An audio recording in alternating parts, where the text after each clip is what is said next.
Selamat datang di acara SDH HV Bercerita yang dipersembahkan oleh Sekolah Dian Harapan Holland Village.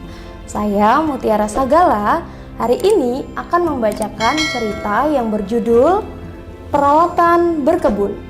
Nah, buku cerita ini diterjemahkan oleh Tessa Febiani.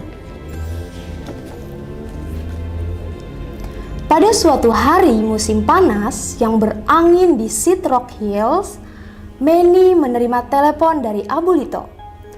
"Hola Manny," kata Abu Lito. "Aku sedang berada di kebun dan angin kencang meniup lantas. Mereka membutuhkan bantuanmu." "Tanaman kecil yang malang," kata Manny. "Kami akan segera ke sana." Ketika Manny dan para perkakas keluar rumah, Pak Lopard duduk di kursi kantornya dan meluncur di depan mereka. Ternyata angin meniupnya ke jalanan. "Pak Lopard," panggil Manny. "Apa Anda membutuhkan bantuan?" "Tidak, terima kasih," jawab Pak Lopard. Suaranya semakin pelan tertiup angin. "Aku bisa mengendalikan semuanya." Ibu Portillo sedang menjemur cucian di luar rumah. "Tidak ada yang bisa mengeringkan baju dengan cepat selain viento kencang," katanya. Ketika Manny memberitahu Ibu Portillo kalau mereka akan pergi ke kebun, ia meminta Manny membawakannya sayuran dari sana. Di kebun, Abu Lito sedang sibuk menanam kembali pohon tomat yang tertiup angin. "Pohon tomatnya masih kecil karena cuacanya dingin," kata Abu Lito. "Pohon-pohon ini perlu perawatan khusus. Pelantas kecil ini tidak kuat untuk menahan angin kencang." Para perkakas bersemangat ingin membantu tanaman-tanaman kecil.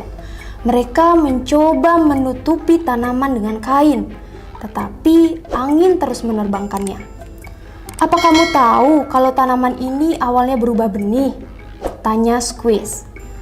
"Abu Lito bilang padaku kalau benih diam di dalam tanah sebentar, lalu mulai tumbuh menjadi pohon kecil. Hebat ya?"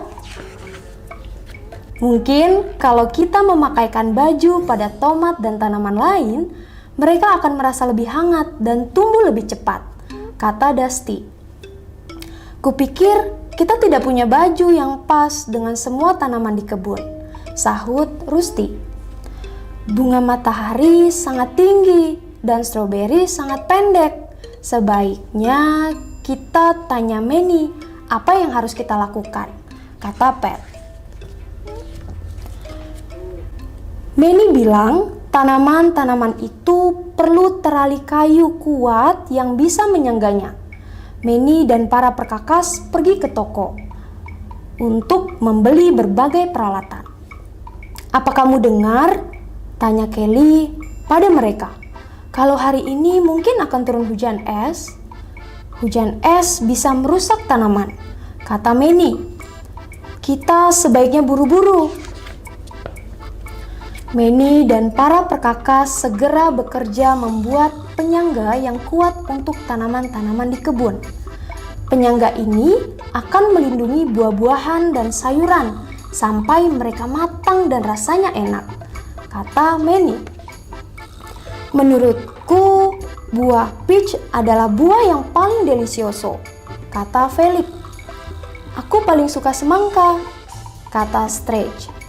"Kalau aku suka cherry," kata Turner. Lalu semua perkakas pun tertawa. Ketika pekerjaan mereka di kebun sudah selesai, Abu Lito meminta Manny dan para perkakas datang ke rumah kacanya. "Aku bilang pada Ibu Portillo kalau aku akan mengirim sayur-sayuran dari kebun. Verduras di kebun belum matang, tapi sayuran milikku aman dan hangat di dalam rumah kaca. Sayuran ini sudah matang dan siap dipetik," kata Abu Lito. Manny dan para perkakas membantu Abu Lito memilih sayur-sayuran dari rumah kacanya. Tomat merah dan paprika hijau, bawang bombay dan cilantro yang harum, Lalu mereka membawa sayur-sayuran ke kota untuk Ibu Portillo. Persis seperti yang aku perlukan untuk membuat salsa, kata Ibu Portillo. Lalu, kenapa Anda menangis?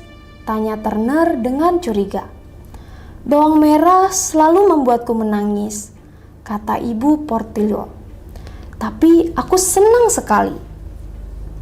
Aku juga senang, kata Manny, karena cuacanya hujan, tapi tetap hangat.